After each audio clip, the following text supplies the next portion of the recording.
Mbote. Dans cette vidéo, nous allons voir une méthode de modélisation d'une conduite en béton sur Robot Structural Analysis. Alors, cette modélisation est basée sur un exemple que j'ai trouvé sur Internet, dont le lien de téléchargement est donné dans la description. Alors, quand vous arrivez sur ce site, alors c'est cet exemple-ci qui est dessus. Alors, les calculs effectués dans cet exemple sont basés sur le calcul des conduites enterrées de la compagnie RIB. Et donc, nous allons utiliser les données de calcul de cet exemple, effectuer la modélisation sur le robot, et ensuite comparer les résultats. Alors, notre conduite est une conduite en béton de diamètre nominal 500 mm. Alors, le béton, c'est 40, 50. Poids volumique 25. Le sol d'enrobage, le module sol d'enrobage est de 6 MPa. Et voilà, on a des données de charge aussi. Alors, en premier lieu, nous allons définir la section de notre conduite. Et pour ça, nous aurons besoin des lignes de construction qui vont nous permettre de diviser notre section en 6 parties pour nous permettre de facilement définir les conditions d'appui et l'application des charges. Alors, nous allons commencer. Nouveau projet. Étude d'une coque. Et voilà, nous allons définir les axes. Ligne arbitraire, segment, 0,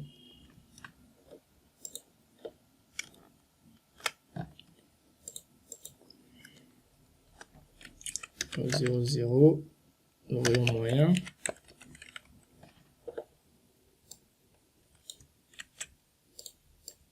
ensuite 0, 0, voilà le rayon moyen, ajouter, le rayon moyen,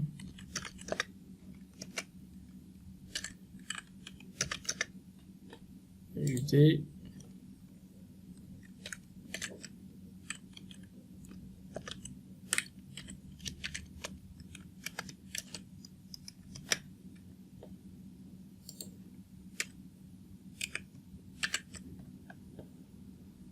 ajouter, voilà. Ok. Voilà, ensuite nous allons définir ces lignes, définir l'angle. Voilà. Bon, là on voit bien que ça va faire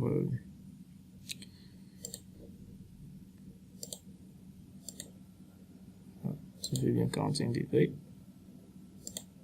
Voilà. Et là pareil, donc faut que ça fasse 90 degrés.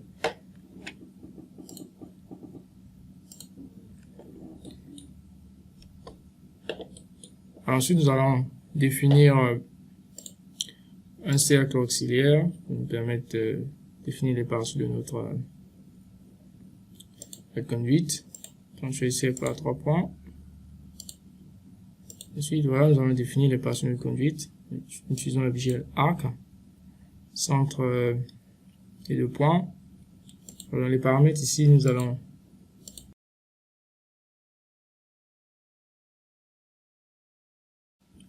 une partie là, pour ces arcs. Donc on commence.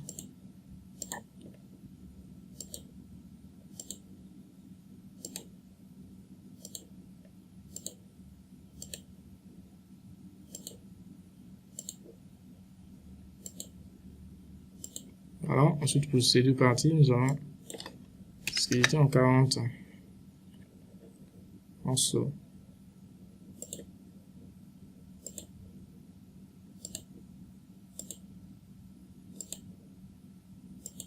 Voilà. Ensuite, nous pouvons maintenant supprimer le cercle auxiliaire et il nous reste les parties de notre conduite. Et donc après, nous allons définir, nous allons effectuer l'extrusion suivant l'axe Y d'un mètre. Et nous allons diviser en 25 parties. Voilà. OK.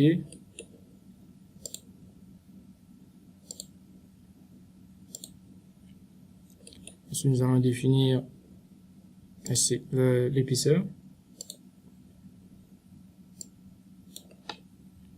Donc ici, l'épaisseur 8,5 cm. Donc ici, notre épaisseur est de 85 mm. Voilà, c'est 8,5 cm. Et ici, le béton en matériau, le béton 40. On va ajouter. Ensuite, appliquer. Voilà, pour voir si ça a pris effet. Nous allons sur panneau. Voilà. Donc, je vais désactiver. Ensuite, nous allons procéder au maillage automatique.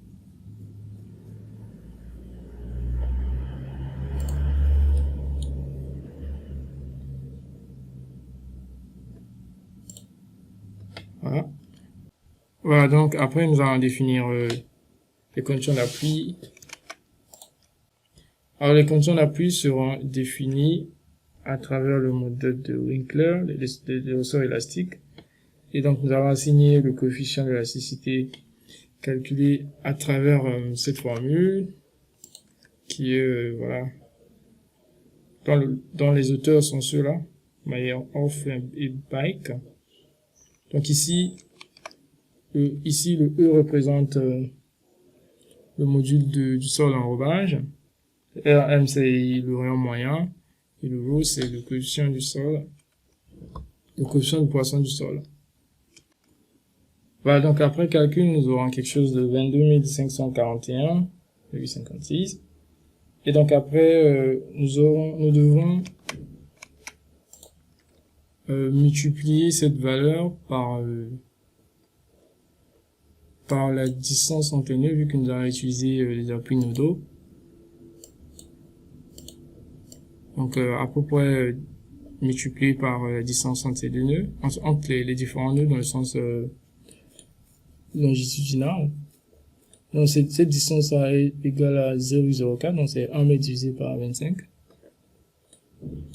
Voilà, donc quand on effectue les calculs, ça va nous donner à peu près 901,66. Donc nous allons utiliser voilà, donc nos dos, définir. Voilà, donc ici je définis à plus 90. Donc ici je vais choisir voilà, donc 9, ça fait 901. Donc le coefficient de l'électricité sur chaque nœud, 901,66. Ajouter. Donc après nous allons choisir les nœuds concernés. Voilà, appliquer. Voilà. Et après, nous allons définir cas de charge. Donc ici, il y a déjà un cas de charge qui est défini automatiquement par le logiciel, concernant le poids propre de l'ouvrage, de la conduite. Et donc ici, nous allons définir le deuxième cas de charge. La pression verticale du remblai.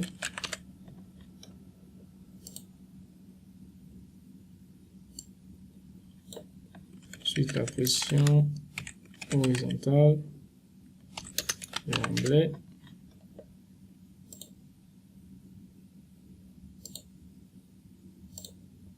Ensuite, voilà, la pression verticale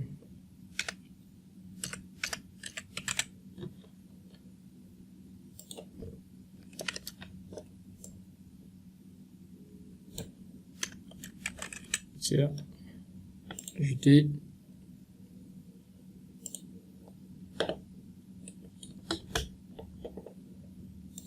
Donc ici, le poids propre, on peut bien vérifier qu'il est déjà, voilà, il est déjà appliqué par le logiciel. Donc, On a ici, on va définir la position verticale du remblai. Et sur surface, uniforme, charge projetée. Ici, c'est 100,6. Bon, comme c'est la distance contraire de Z, donc c'est 100,6, moins 100,6. Ajouter. Alors, sélectionne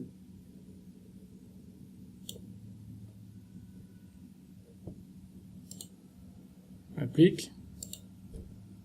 Ensuite, on définit la position verticale routière. Position verticale de charge routière 20,8.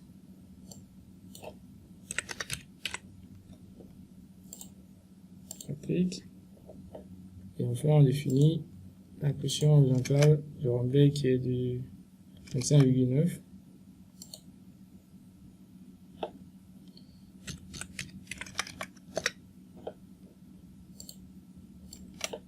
Donc ici, voilà, appliquer. Ensuite, on change de sens.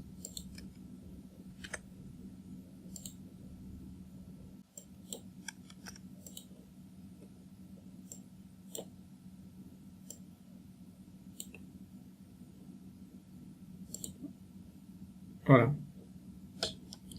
Je crois que tout est bon, on va sauvegarder.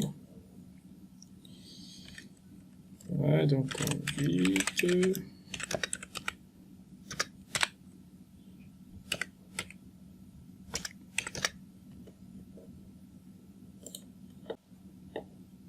Voilà, on se le calcule.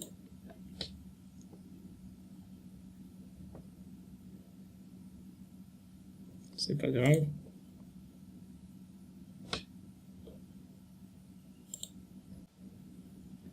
Ensuite, on va sur résultat, cartographie. Alors ici, la direction automatique, valeur, extrême sur panneau. On essaie avec MXX.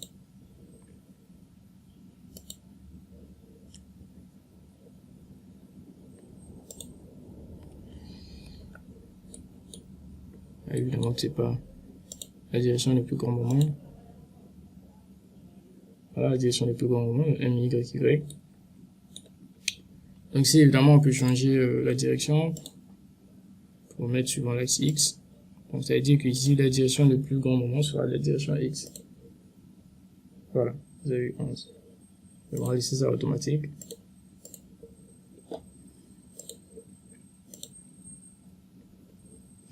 Donc quand on compare avec le résultat de cet exemple,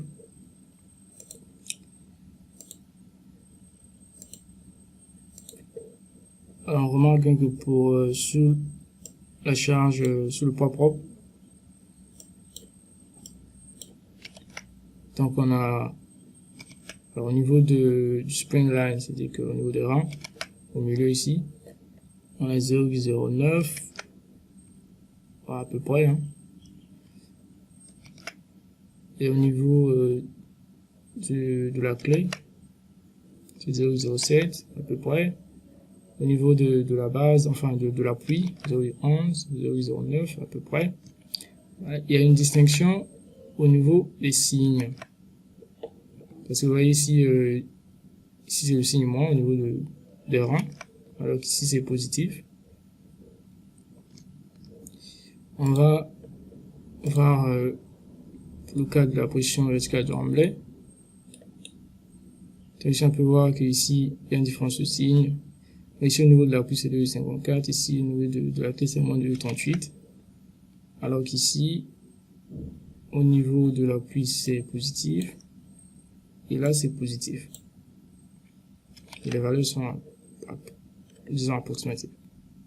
Et donc ici, pour résoudre ce problème, nous allons, c'est-à-dire pour conformer nos résultats avec les résultats de cet exemple, nous aurons besoin de changer l'orientation du repère local de nos panneaux.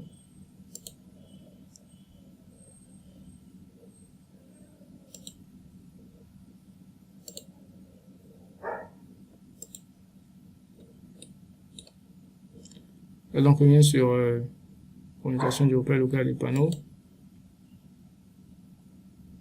On voit que la direction n'est pas...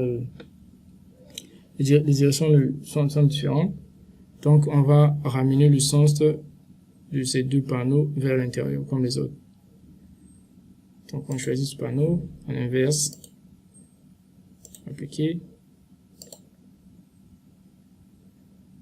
ce panneau, voilà. Donc là c'est bon.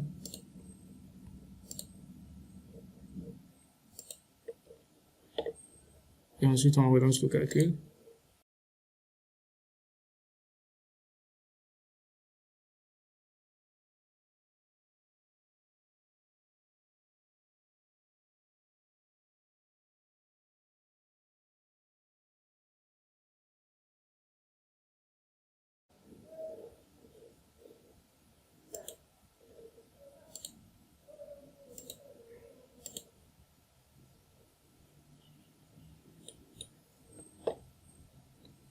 Donc on peut voir que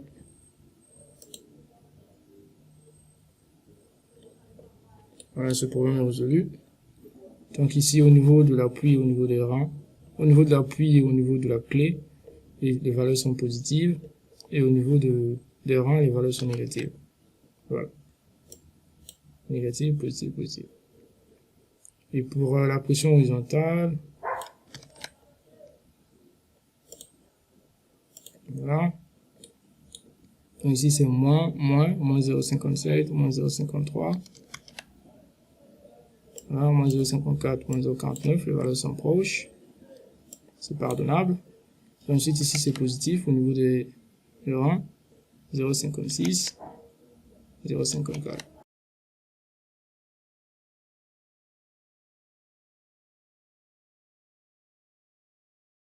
Nous avons pour la position de l'escalade de la décharge routière. Donc voilà ici au niveau de la clé et au niveau de l'appui c'est positif, donc 0,53, 0,49, 0,49, 0,47, c'est pardonnable. Ici c'est négatif, moins. Ici 0,51, une petite différence. Donc ici ces valeurs, la différence des valeurs, alors évidemment ces valeurs dépendent de la qualité du maillage et les conditions d'appui, la valeur K. Parce que si plus la valeur K augmente, alors plus le moment va diminuer, plus ça diminue, plus la valeur du moment va augmenter. Voilà, donc vous pouvez jouer avec la valeur de K pour voir. Ensuite nous allons effectuer une petite coupe pour voir comment ça se déforme. Voilà, coupe. On va définir une coupe.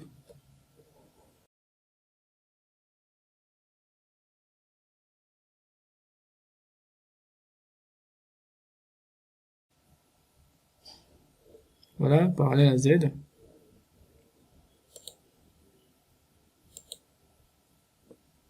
Appliquer.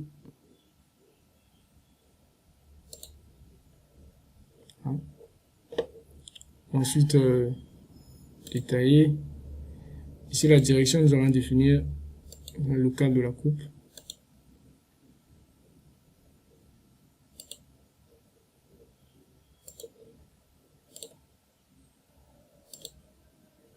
Voilà.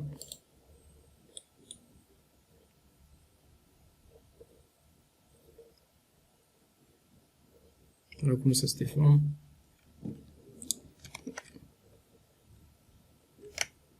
Donc ici, évidemment, il y a aussi les efforts normaux. Pardon, les forces normales, les efforts normaux. Et ici, on peut voir que voilà, les valeurs les plus grandes sont causées par la pression verticale du remblai. On va essayer de voir.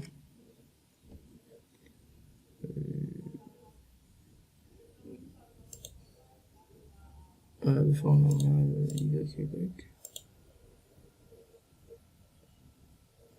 On va sortir le coupe.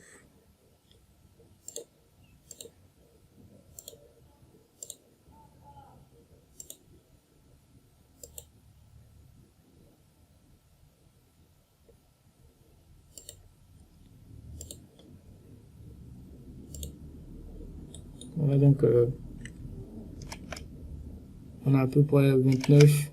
Ici c'est, ça varie, hein. Ici c'est 31, hein. C'est 15, étrange. Mais du moins,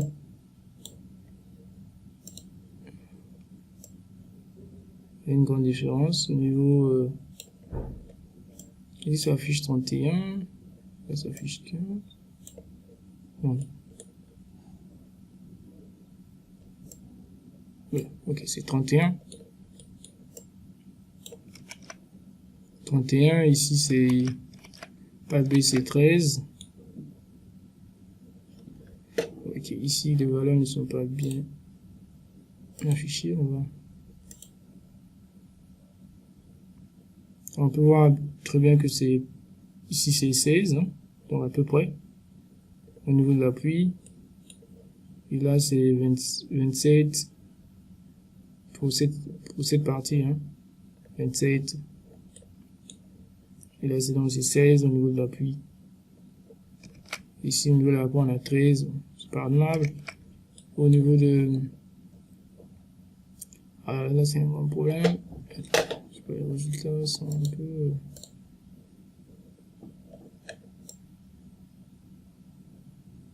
voilà, ici on peut voir qu'au niveau de la clé c'est 3,57 à peu près, et c'est 1, donc il y a une petite différence, voilà.